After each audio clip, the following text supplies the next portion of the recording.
Okay, so now that we've cut the plate and we have our design, now comes the inking part. So I'm using oil-based ink, and the trick with this ink is not to have really thick ink. It should be like a sort of a loose soup.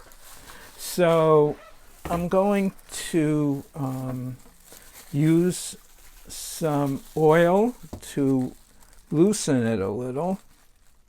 This is black, obviously black ink. Whoop. Don't want to use too much, then it's like too loose. It's sort of something you have to sort of play around with until you mix it all together.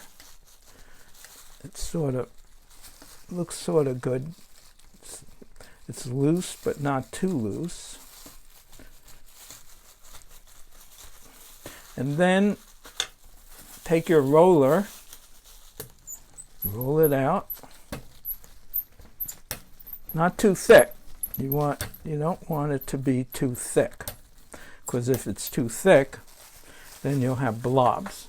So once you have your ink ready, then this is a very good idea of what a friend of mine, Kathy Caraccio, taught me, was to create a platform. It's so much easier to ink something when it's higher. So here's the roller, and I just roll this ink lightly. Some places it's heavier, but that'll be okay, onto my plate. And I go all different directions, so there is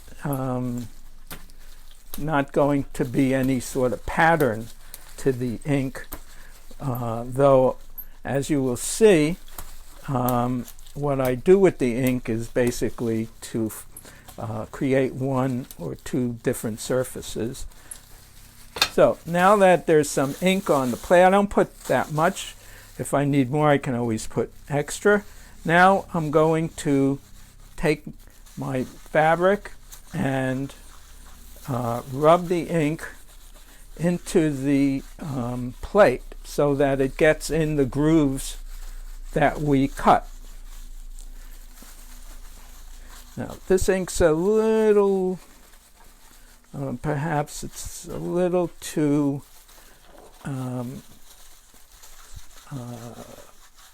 it's not dense enough, perhaps. But as I said, you live and learn. It creates a different look. So now, for the most part, the ink, make sure you get the edges, is pretty consistent on the plate, and it's in the grooves. Sometimes if you have a small little area that has a tiny groove, you have to be careful to make sure it gets in there. So once the plate has been inked, and then I take some tissue paper, again this is Kathy taught me this, and you just lightly, now as you can see, the plate starts to move if you apply too much pressure. Some people put tape at the other side, tape it down. Then you have to take it off the tape, and you usually get your fingerprints. So what I do is I just lightly use the tissue paper. I'm not too worried about my fingerprints now. I'll go back later after I've got the big surfaces and look for them, and then take them off with the tissue paper. So I put lightly,